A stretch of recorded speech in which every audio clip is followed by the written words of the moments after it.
Welcome to another episode of the Grown Man Diaries.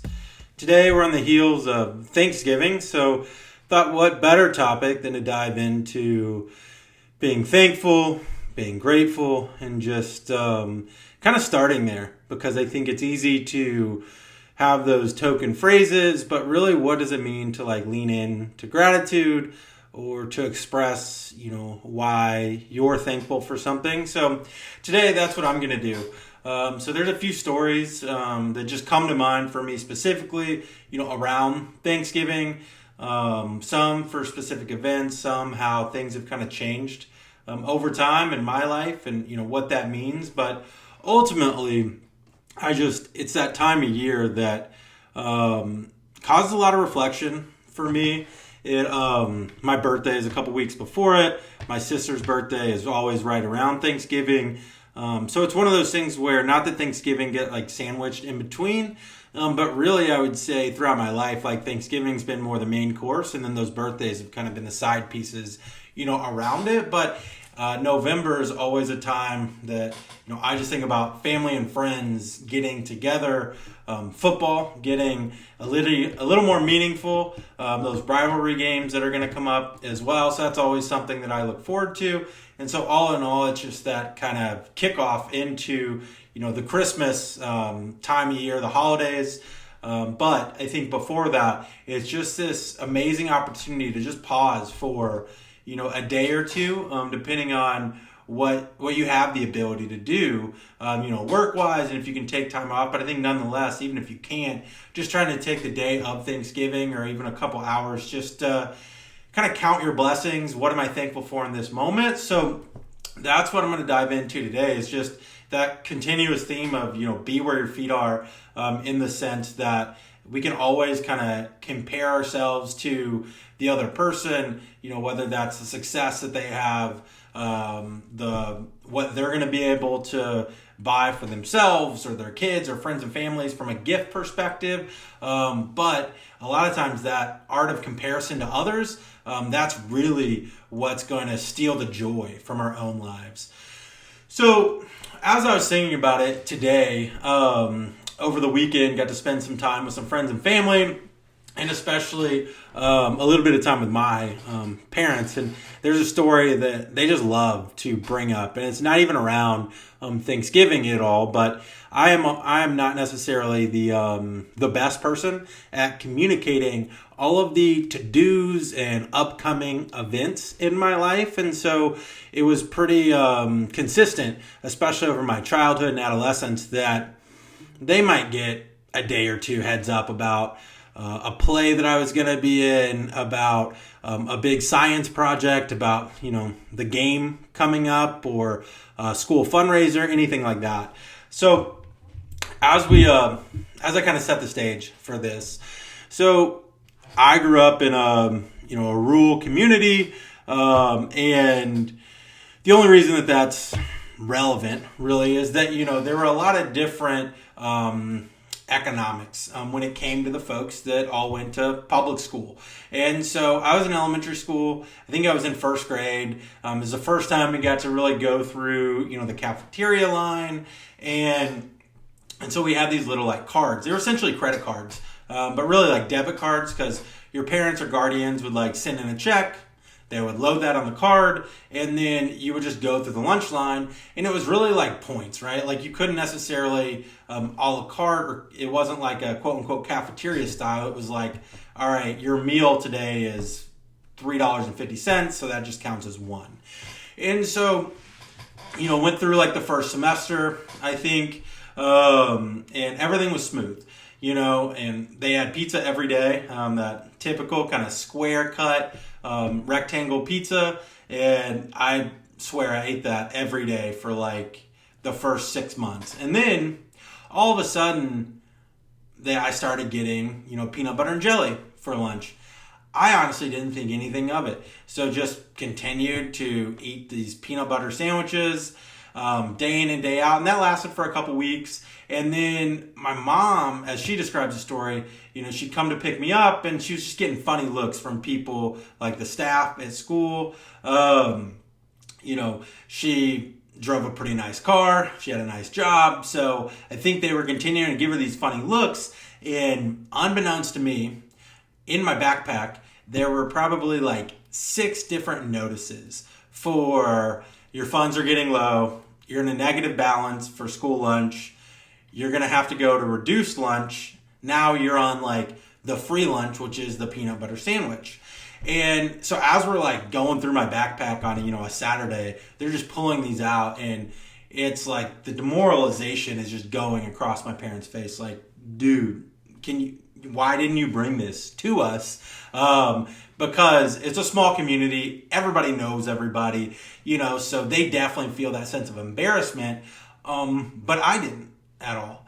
And I think for me, one of it is just like probably ignorance. Like I had no idea, why I was getting different food than others, but I knew I was getting to eat. I was still sitting at the lunch table with my friends, talking about wrestling and football and, whatever else we were talking about at the time.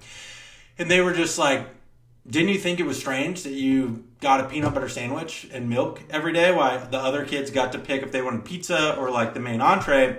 And I remember I was like, no, I like peanut butter sandwiches just fine, And I think the reason I bring that up today is because, they loaded the cart again and got to eat the standard cafeteria, meals. But really what it reminds me of now is like this idea that I didn't feel embarrassed about like what I didn't have. I was just still grateful and thankful that there was food I got to eat each day. And it's not like we were struggling at home in the sense of like a roof over our head or food on the table. That was always consistent. And so for me, it wasn't about like comparing myself to, the other kids got this and I only get that. It was, hey, we're all eating, this sense of community, no harm, no foul. And so that kind of sticks with me. Every time they tell the story, we get a big laugh about it and, about me kind of having those blonde moments or being oblivious to certain things. But I also feel like this sense of, pride a little bit in my gratitude of just being able to like go to lunch, get served the food that they gave me, and zero complaining about it. It was just go to the table and eat and hang out and have a good time. So, in this time of year, that's something that kind of like comes up to me as I think about what can I be thankful for that I have versus like that I don't necessarily. And then as I continue just to think about, what other stories I want to dive into during, this episode centered around Thanksgiving, one of the big things is just kind of the structure of Thanksgiving itself. Like growing up, I was so fortunate. I mean, I had 2 parents that are still married to this day. They were both very present, in my life. They worked really hard and they weren't always there, but they were as present as they could be. And I felt that I had a connection with my grandparents, aunts, uncles. Like, honestly, what you would kind of envision for some of that, like, rural, small town, middle America type upbringing. And so, growing up for Thanksgiving, it was like we were going to be at my grandma's house for supper or lunch at noon on the day of, and then we would go to one of my cousin's house that evening, and there'd be like 60 people there, and it was just a big potluck, and all the kids would run around and have this like great time. And like the food was definitely like a part of it. I think it was more centralized at the noon lunch. But it was like, okay, the structure of all about friends, really about family at that time. And then as we got older and things started to change just because, as families start to expand, not everyone can do the same traditions over and over again. And there's new traditions that start. So we still did the noon thing at my grandma's, but then it moved into kind of my parents' friends that we would spend Thanksgiving night with. And then, after going to like college, continue to get like pared down. But there was always a structure for kind of like resting after the meal or giving thanks, talking about what's happening in other folks' lives, and then some fun stuff, like I always remember looking at the Black Friday ads, I'm old enough to where it was all about getting the paper, right? And then in the paper, there's a stack of ads like this big, and you're passing them around to different people. You're looking at everything from like Bass Pro, Best Buy, Target, Early on, like it was our cousins and things that would go out and do the Black Friday shopping, and then we got to start to do that as we got a little bit older, and that was always something that was really exciting. But again, as I think about it, it wasn't as much about like the material object that we were like looking at.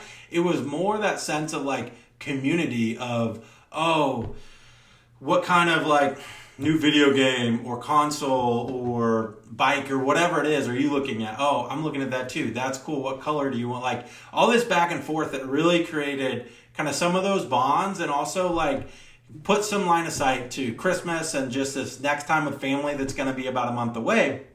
And all that to be said, I think that I took it for granted, no doubt about it. Like when I was a kid, as most kids probably do, because you just don't have that level of experience yet or sense of what is normal, what I should be overly like grateful or thankful for, until you get introduced to people outside of that inner circle and see what their holidays are like, what their families are like, how they're coming together, or the lack thereof, because they just didn't have that expansive family that I was so accustomed to.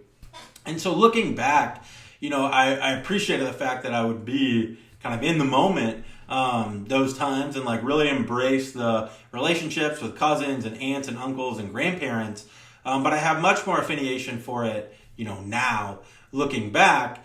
And even like as COVID happened or we got older and then it continued, like moved away. So don't go back, really. Don't have those big family gatherings.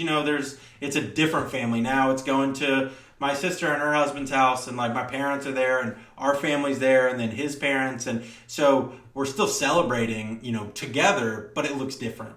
But I still remember like during COVID, it was just my wife and I having, Thanksgiving, because you couldn't be around people, and we made, half the food that you would normally have. But I just remember really focusing during that time period on like what we were grateful for, and so thankful that we could still have that connection with one another and share this meal. And we put all this like love into it, and wanted it to be special for ourselves, but also for one another. And so that just makes me feel like it's so vital that no matter if it's a Friendsgiving, if it's family, if it's just you and your companion, or if it's just you by yourself, like try to take that second and embrace like where your feet are in that moment, because it'll likely change in 2 or 3 years. It might look similar, it might be bigger, it might be smaller, but where you are today, there's still so much to be kind of thankful for. And I think that that's one of my favorite Thanksgivings. I love being around the big family, and I think that that'll, like continue to happen as much as it can. But having that really small, Thanksgiving, or those Friendsgivings coming out of college or early on, in my 20s, those were so special as well for different reasons. And you think that these memories are going to become traditions that last forever, but you're pulled in so many different directions. So don't lose sight of the fact that like you're really making a memory for now that you're going to be able to reflect back on later, even as those times, start to change.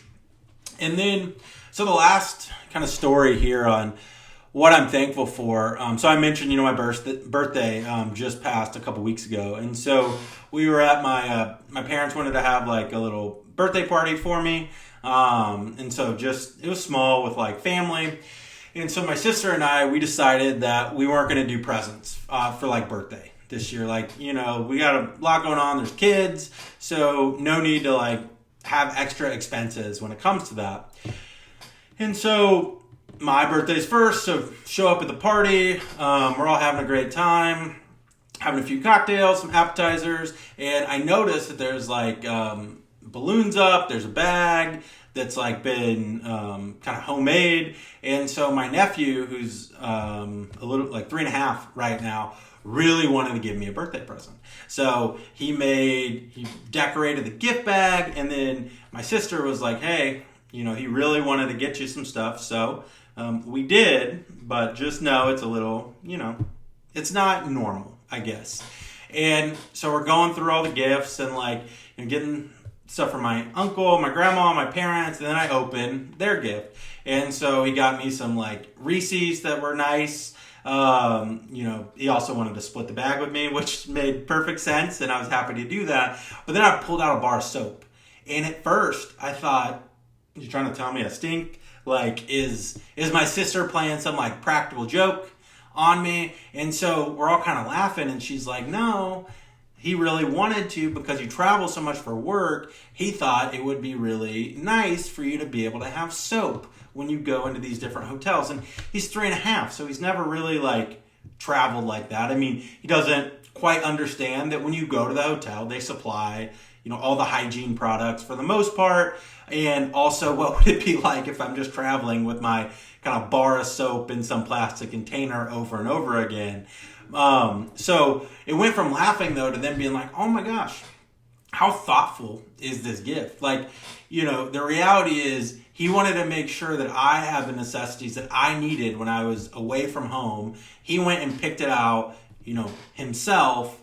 And so it really just kind of like turned from this like potential like practical joke, oh, this is funny, into like feeling seen a little bit more, from like, he understands that for work I have to travel a lot, and this would be such a thoughtful, nice gift.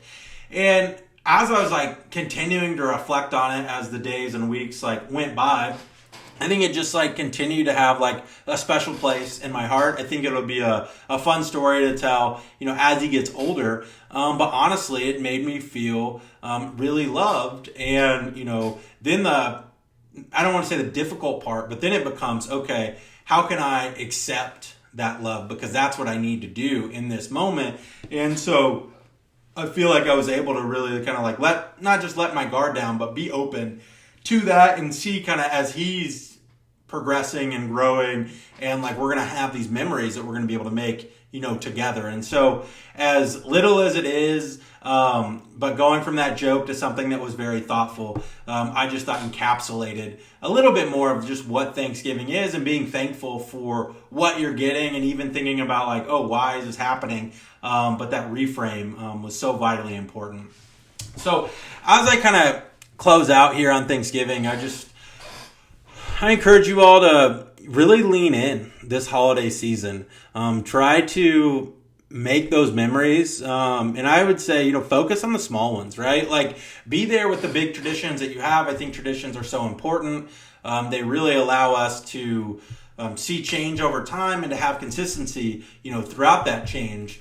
But those small moments with friends, with family, I know that, one of the things for me and my family, my grandfather passed away 7 years ago, and it was the Saturday after Thanksgiving. And so Thanksgiving has always been a big holiday for us. But growing up, when we go to their house, after we ate our lunch and everyone kind of cleaned up and we did that whole thing, we'd always go out and take a walk in the woods. And that was something I looked forward to every single year. It was like rain or shine, if it was cold and snowy, it really didn't matter. We were going to take this like hour-long kind of walk through the woods and just feel this like sense of gratitude and connection. And as the holiday was approaching this year, that's something that continued to come to the forefront of my mind. I mean, we don't live in the same place. We don't go back to that house anymore. They've sold that land, but it's always going to be something that's a memory that I hold, so close. And it's really about that broader sense of connection and being, grateful for what I have today. So as we close out today's episode, just think about a few things that you're thankful for.